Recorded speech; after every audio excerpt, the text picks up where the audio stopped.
আপনার ভিডিওতে মাঝে মাঝে স্পিরুলিনা নামক একটি সাপ্লিমেন্টের কথা শোনা যায়। এটি আসলে কি কাজে লাগে? এটি খেলে কি হয়? অনেক সুন্দর একটা প্রশ্ন আমরা পেয়েছি যে স্পিরুলিনাটা আসলে কেন খেতে হবে, কারা এটি খাবে, এটি কি সেফ কিনা। অ্যাকচুয়ালি মজার ব্যাপার হলো আমরা সবাই কিন্তু স্পিরুলিনা চিনি।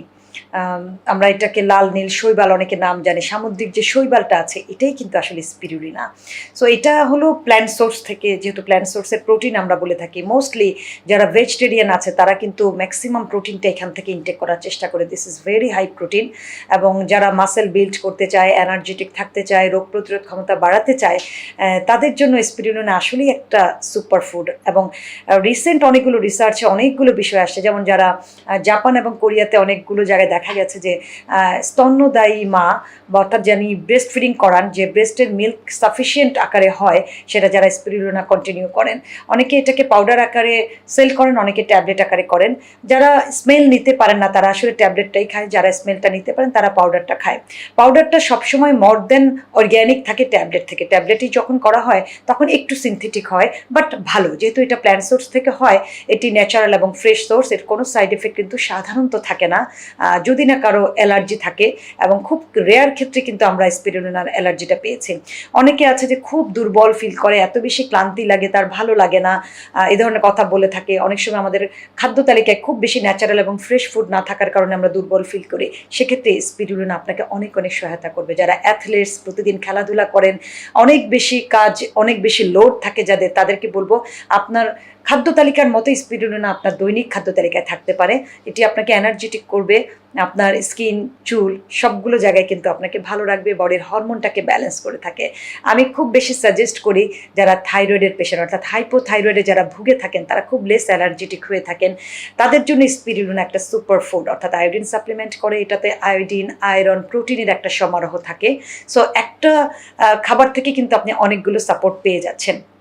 সাধারণত এইটাকে, এই স্পিরুলিনা, এই লাল নীল শৈবালটাকে কালেক্ট করে প্রসেস করার পরে কিন্তু স্পিরুলিনা পাউডার এবং ট্যাবলেট তৈরি করা হয়।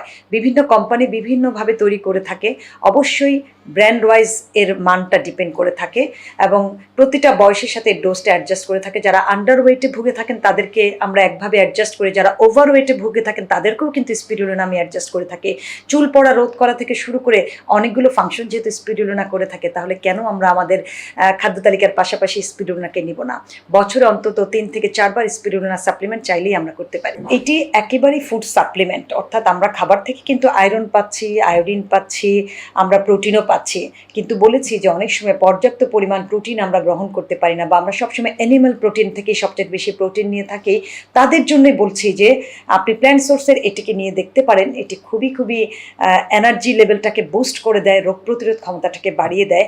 সমুদ্রের নিচে এই শৈবালটা হয়, সেজন্য এর গুণাগুণ অতুলনীয়, যেটা যারা কনজিউম করে তারা বুঝতে পারে। ইভেন আমি একটি কথাই বলবো যে শুধুমাত্র 1 টেবিল চামচ স্পিরুলিনাতে 4 গ্রাম প্রোটিন থাকে। অর্থাৎ যাদের প্রোটিন রেগুলার মাপতে পারে না তারা কিন্তু এখান থেকে মেপেই খেতে পারেন।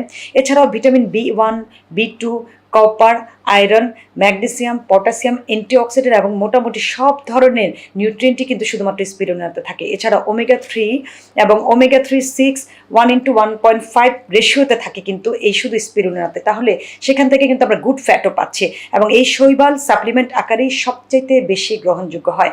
একটা মজার ব্যাপার আপনাদেরকে বলি, বর্তমানে এতে সব ধরনের প্রয়োজনীয় উপাদান থাকার কারণেই নাসা তাদের অ্যাস্ট্রোনটদের খাবার হিসেবে সর্বপ্রথম রেকমেন্ড করে এবং সেজন্য স্পিরুলিনা সবচেয়ে বেশি জনপ্রিয় হয়েছে।